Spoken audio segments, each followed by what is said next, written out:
El día de hoy voy a hablar del impuesto nacional al consumo. Entonces, ¿por qué se creó este impuesto? Resulta que en Colombia existía la informalidad en cuanto a restaurantes y bares que no prestaban la formalización del impuesto al valor agregado, es decir, no realizaban ningún tipo de tributo ante la DIAN. Por eso se vio la necesidad de crear un nuevo impuesto o tributo denominado Impuesto Nacional al Consumo para regular esta informalidad. Entonces, ¿qué grava este impuesto? Grava la capacidad económica o riqueza de las personas. Cuando hablamos de impuesto nacional al consumo, es necesario establecer el aspecto material. Pero antes de esto, vamos a establecer las características con las que cuenta este impuesto. Primero que todo, es un impuesto de carácter nacional. ¿Qué quiere decir esto? Que aplica en todo el territorio colombiano. Como segunda medida, es necesario establecer que es un impuesto de carácter monofásico. ¿Esto qué significa? Que únicamente se aplica en una parte de la cadena, pues gravable. Es decir, normalmente es al momento de la venta cuando se realiza al consumidor final. En este momento se entiende que se debe aplicar la tarifa del 8%. Y por último, se entiende que es un carácter indirecto. ¿Y por qué se entiende esto? Porque se grava es directamente a un tercero que va a ser el obligado tributario. Y en este caso, pues es el consumidor final. Es necesario iniciar hablando del aspecto material. Entonces, se puede dividir en dos grupos. Los que únicamente están grabados con IVA y los que están grabados con IVA y con Impuesto Nacional al Consumo. Para hablar de estos últimos, es necesario establecer que existen tres grupos. Los primeros, las empresas que presten servicios de telefonía, internet y datos móviles. En este caso se entiende que están grabados con una tarifa del 4% y esta pues se considera que es únicamente al momento de la factura o del pago efectivo. También se entienden acá incorporados los servicios de hotelería y por último los bienes muebles corporales. En este caso hacemos referencia especialmente a los vehículos que se encuentran grabados con tarifa del 8%. Entonces, posterior a esto es necesario establecer cuáles son los servicios o establecimientos que únicamente están grabados con la tarifa del Impuesto Nacional al Consumo. Entonces, se considera que están grabados con esta tarifa.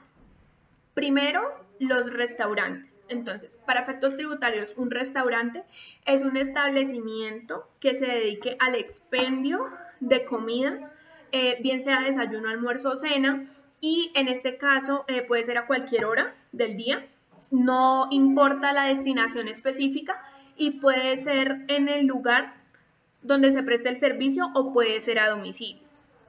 Sin embargo, acá se tiene que hacer una explicación y es que se debe contar con la especificación del Impuesto Nacional al Consumo en la factura. Entonces, al no importar la denominación, se entiende que acá se incluyen fruterías, panaderías, etc. Adicionalmente, es necesario establecer que acá también se encuentran los bares. Para efectos tributarios, un bar está definido como el establecimiento de comercio que se preste en el lugar, ¿sí?, que cuente con o sin pista de baile, cuyo objeto social sea la expedición de bebidas alcohólicas, entre otras. Entonces acá se entiende que la base gravable es las bebidas alcohólicas más si existe comida y adicionalmente si existe un valor adicional también se grava, es decir, en dado caso de que exista un cover o un valor adicional por un show que se presente, también se debe entender como la base gravable. Estos están grabados con la tarifa del 8%. Ahora bien, si bien se encuentran establecidos estos como objeto del Impuesto Nacional al Consumo, hay que establecer que existen unas excepciones. Entonces, ¿cuáles son las excepciones? Entonces hablamos de servicios que presten, servicios de transporte que sean públicos, por ejemplo, taxis, etcétera.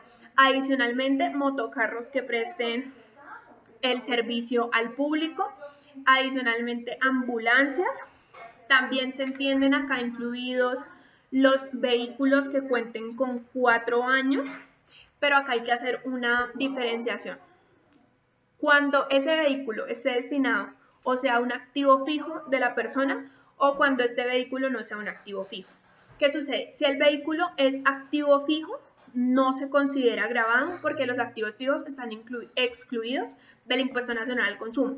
Sin embargo, si yo realizo la venta anterior a 4 años a un concesionario, al ser mi activo fijo no genera IVA. Sin embargo, si ese concesionario lo va a vender, no es activo fijo del concesionario y se entiende gravado la utilidad, es decir, la diferencia entre lo que pagó por el vehículo y el valor a lo que lo va a vender, se entiende grabada.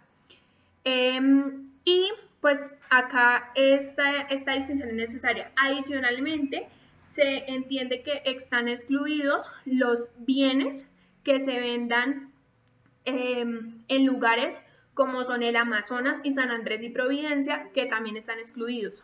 ¿Pero por qué se consideran excluidos? Únicamente se entiende que están excluidos si se realizan la venta en dicho lugar. No puede ser que yo la realice a un ciudadano de esas ciudades, no se puede, sino que la venta se realice en dicho país. Ahora bien, existe la necesidad de diferenciar el aspecto cuantitativo. Entonces, para hablar del aspecto cuantitativo, es necesario establecer que en cuanto a la prestación de servicios móviles, hablamos de que está gravada con una tarifa del 4%, ya lo habíamos dicho anteriormente. Sin embargo, se entiende que la base gravable va a ser el total del valor de la factura y pues se va a hacer únicamente al momento en el que se efectúe el pago. Y este servicio tiene que superar el 1.5 del valor VT para que se entienda generado. Si es inferior, se entiende que no genera el impuesto. Adicionalmente, en servicios de vehículos se entiende que debe ser el valor total del vehículo más los accesorios de fábrica. ¿Esto qué quiere decir? Si yo, por ejemplo, compro un carro y le digo al concesionario que me le pongo un equipo último modelo, se entiende que el valor total de esa factura es lo que entra a grabarse. Adicionalmente, recordemos que en cuanto a restaurantes, se tienen que excluir las propinas, y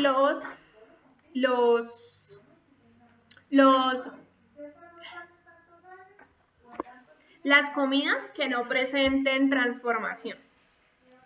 Bueno, y esta se graba con la tarifa del 8%.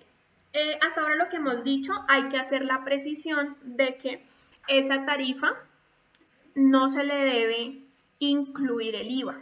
Es decir, para efectos de calcular la base gravable no se incluye el IVA. Pero ¿qué sucede? Después de que yo ya tenga la tarifa del Impuesto Nacional al Consumo, sí le tengo que sumar el IVA, pues en los casos en los que aplique. Acá también es necesario hacer la aclaración de cuáles son los bienes que tienen tarifa del 8% y cuáles son los bienes que tienen tarifa del 16%. Entonces, los que tienen tarifa del 8%, primero son los vehículos camperos o familiares cuyo valor FOB sea inferior a $30,000. 2, cuando sean pickups cuyo valor FOB sea inferior a $30,000. Y por último, los yates o veleros que estén destinados a una actividad recreativa o deportiva. Ahora, los que están con la tarifa del 16%, entonces primero, se considera que son vehículos cuyo valor FOB, camperos o familiares, cuyo valor FOB sea superior a $30,000 y pickups cuyo valor FOB sea superior a $30,000. Asimismo, yates, helicópteros, etcétera, que estén destinados a uso privado.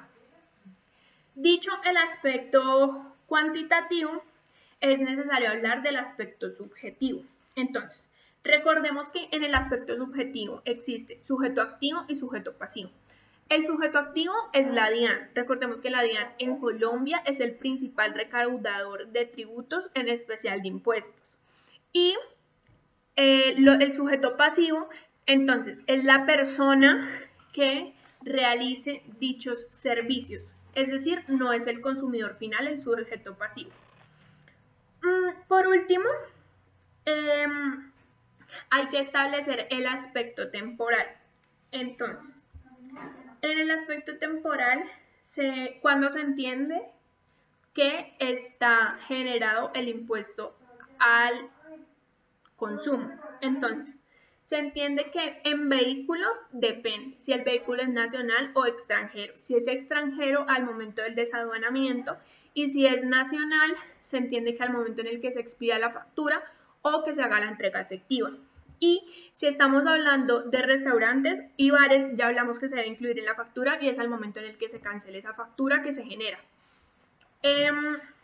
Dicho esto, es necesario establecer que los restaurantes no se encuentran gravados si tienen unos ingresos superiores a 3.500 VTs y tienen menos de un establecimiento o un establecimiento como máximo. Dicho lo anterior, es necesario hablar del impuesto nacional al consumo, pero del cannabis. Cuando hablamos del impuesto nacional al consumo al cannabis, suena un poco alarmante porque en Colombia se entiende que, pues por regla general, el consumo al cannabis está prohibido. Sin embargo, se ha establecido en una ley, en un acto legislativo, perdón, que ese impuesto al cannabis tiene una valoración en el impuesto al consumo siempre y cuando se realice para uso medicinal o terapéutico. ¿Qué es lo que se graba acá? Digamos, ¿cuál es el aspecto material que se graba? Se entiende que el aspecto material hace referencia a la transformación del THC en resina. Estas resinas, pues ya sea para tintes, para medicamentos, etc. Entonces, se entiende que es la transformación lo que se graba, a diferencia de otros países. Por ejemplo, en Florida existe dos tipos de tributo. Entonces existe el tributo a la producción y el tributo a la transformación. En Colombia únicamente se entiende grabado el impuesto a la transformación y este impuesto pues está a cargo de quien lo transforma. Otra cosa importante y es necesaria establecer es que el impuesto al cannabis es un impuesto grabado con la tarifa del 16% y también se entiende que la destinación de este impuesto es con el fin de evitar o erradicar el consumo ilícito en Colombia. Por otro lado, es necesario establecer el aspecto temporal. Normalmente entendemos que es al momento de la factura o de la entrega. Entonces, bueno, otra cosa importante es que esa declaración debe ser bimestral y se debe pues pagar, ya habíamos dicho, por el transformador. Ahora bien, es necesario establecer el último aspecto que se va a tocar sobre este impuesto y es el impuesto nacional al consumo en las bolsas plásticas. ¿Qué es lo que sucede? Habíamos entendido que hasta el momento todos los impuestos que se generaban eran descontables del impuesto de renta. Sin embargo, el impuesto del consumo de bolsas plásticas no se puede descontar del impuesto de renta. Eso es un dato muy importante. Adicionalmente, se entiende que el aspecto material de las bolsas plásticas es únicamente cuando su destinación sea para transformar o llevar cosas de un lugar a otro. Este es el aspecto material. Sin embargo, en Colombia se entiende que la base gravable es de 50 pesos, pues por lo menos en el 2020, pero la tarifa dependerá de qué tan amigable sea esa bolsa con el medio ambiente. Recordemos que una bolsa plástica está compuesta de resinas plásticas que normalmente no generan la biodegradación de esa bolsa. Adicionalmente, se entiende que esta bolsa plástica está gravada por Impuesto Nacional al Consumo y por el valor agregado. Entonces, bueno, esto es importante sobre la bolsa plástica y cuando se entiende que se entiende causada al momento de la entrega de esta bolsa. Sin embargo, se tiene que hacer como una aclaración o un paréntesis ante este extracto que acabamos de decir. Si la bolsa no tiene como función llevar cosas de un lugar a otro, sino que por el contrario es un bien que se encuentra preempacado, no se tiene que cancelar por el consumo de la bolsa. Dicho esto, terminamos el impuesto nacional al consumo y seguimos con el impuesto a la renta.